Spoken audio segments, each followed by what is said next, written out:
По цей бік Ірпінська громада, а тут починається вже Дмитрівська. Поїдемо, запитаємо, як живеться нашим сусідам.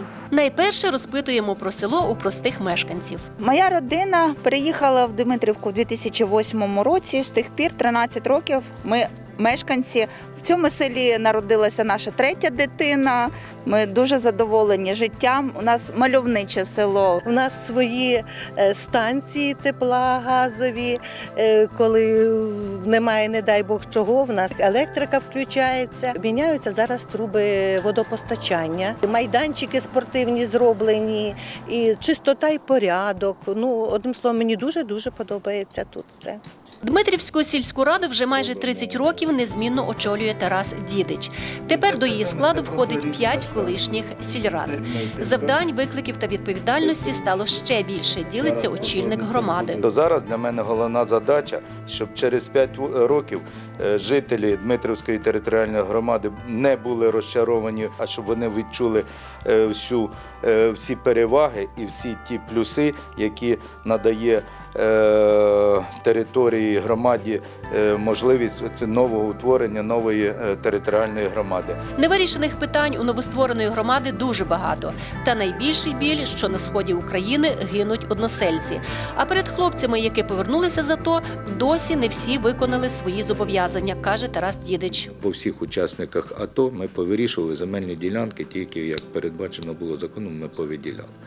А зараз, коли приєдналися села, які були більш сільськогосподарські, в яких були більші можливості вирішити ці питання, і коли ти дивишся, що там ці питання не повирішувані, мені, наприклад, це болить.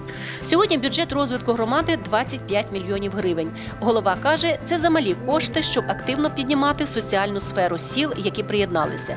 А тому негайно домагатимуться, аби усі підприємства, що там працюють, почали сплачувати податки до місцевого бюджету. Проблема в тому, що ніхто не проводив роботу з тими підприємствами, які вже є і працюють, але в тому напрямку, щоб вони перереєстровувалися, були зареєстровані і платили податки з доходів фізичних осіб по місцю знаходження виробництва. У Дмитрівці пишаються тим, що у свій час вдалося залучити потужних виробників з іноземними інвестиціями. Вони стали головними донорами місцевого бюджету. Серед таких всесвітньо відома компанія «Віннер», відомий європейський виробник «Кабель Солюшен», один із найсучасніших заводів Європи з виробництва чистої води. Тут працює також один із найбільших заводів України з виробництва кабельної продукції для будівельної галузі та інші підприємства. Завдяки розвитку саме великого бізнесу і вдалося розбудувати інфраструктуру села. Серед об'єктів, які кардинально оновили тут за останні кілька років, у першу чергу називають амбулаторію та школу. Освітній заклад утеплили, встановили вікна, двері, замінили дах, відремонтували класні кімнати. Словом, старе приміщення стало геть невпізнаним. А через дорогу і дитячий садочок. Його теж капітально відремонтували та повністю переобладнали. Заклад у нас сучасний, великий. Як для сільського закладу у нас 9 груп. В тих умовах, в яких знаходяться і перебувають діти, не всі отримують такі в Києві. Сільський голова каже, за зразком Дмитрівки поступово відновлюватимуть соціальну інфраструктуру й інших сіл, а всього їх у громаді 14. Першочергово взялися покращувати якість питної води. У нас є і практика, бо в селах і в Капітановці, і в Милі, і в Дмитровці ми більшість встановили вже системи водоочистки. І вода подається ще на приватний сектор, тільки у нас ще питання. У Дмитрівці активно працюють і над створенням максимально комфортних умов обслуговування мешканців віддалених сіл. Ще до створення ОТГ у сільраді запрацював сучасний центр надання адміністративних послуг.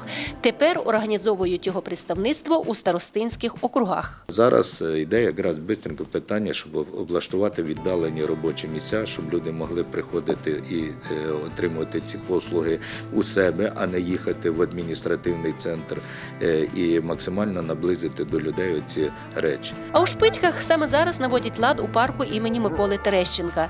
Це місцева перлина, яка може стати візитівкою всієї громади, адже тут збереглися вікові червонокнижні дерева. Понад 200 років тому саджанці багатьох з них засновник парку привозив із самої Європи. Зараз ми знаходимося біля модрин. Ці модрини були посаджені ще паном Терещенком. Цим деревам вже більше, ніж 200 років. Дмитрівська громада є західними воротами Києва. І тут налаштовані робити все можливе, щоб ці ворота були завжди красивими.